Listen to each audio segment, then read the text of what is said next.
முதல்ல அடிச்சு பிடிச்சி அப்படி ஒரு வேலை பார்ப்பேன். இப்போ ஏன் சுத்தமாக அந்த வேலை பார்க்கணும்னா எனக்கே ஒரு டவுட்டாக இருந்துச்சு. அது என்னென்னா, லாஸ்ட்டு என் ப்ரீவியஸ் வீடியோ எடுத்து நீங்கள் பார்த்துருந்தீங்க தெரியும். நான் பூஜை அறையில் தான் அதிகமாக டைம் ஸ்பெண்ட் பண்ணுவேன். இந்த வீட்டுக்கு வந்து சரியாகவும் பண்ண முடியல, ஏனே தெரில. ஓகே, இனிமையாவது பண்ணலாம் சார். நேற்று வெள்ளிக்கிழமை சுத்தமாக பூஜையே பண்ணல. என்றைக்காவது சாமி கும்பிடலாம் பார்த்தா அதுக்கு ஒரு டிஸ்டர்பன்ஸாக இருந்துச்சு. என்னன்னே தெரியல. ஒரு வேலையை எல்லாத்தையும் அனுப்பி விட்டுட்டு பூஜை பண்ணுவோம். கரண்ட் வேறு போயிட்டு வந்துச்சு.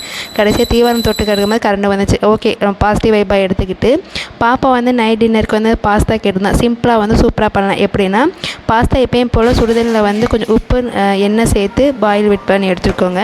இப்போ வெங்காயம் தக்காளிலாம் நம்ம மொத்தமாக அரைச்சி சேர்க்க போகிறோம். எப்படி வெங்காயம் தக்காளி இஞ்சி பூண்டு அதெல்லாம் கொதிக்க வச்சு ஃபைன் பேஸ்ட்டாக அரைச்சிட்டு ரீஃபைண்ட் ஆயில் ஒரே ஒரு ஏலக்காய் பட்டை மட்டும் போட்டு நம்ம அரைச்சி வச்ச பேஸ்ட்டு உப்பு இதோட கலர் எடுத்துக்கணும். சூப்பரான வீட்டில் ஹெல்த்தியாக செஞ்சு சாப்பிடலாம். இது அன்ஹெல்தி தான், ஆனால் எப்போயாவது ஒரு தடவை பண்ணும்போது நல்லா டேஸ்ட்டாக இருக்கும். எந்த பொருளுமே வேஸ்ட்டாக கீழே போகாது. ஓகே ஃப்ரெண்ட்ஸ், இந்த வீடியோ பிடிச்சதை சின்ன லைக் கொடுங்க. மறக்காமல் சேனல் வந்து சப்ஸ்கிரைப் பண்ணி பாருங்கள். பாய்.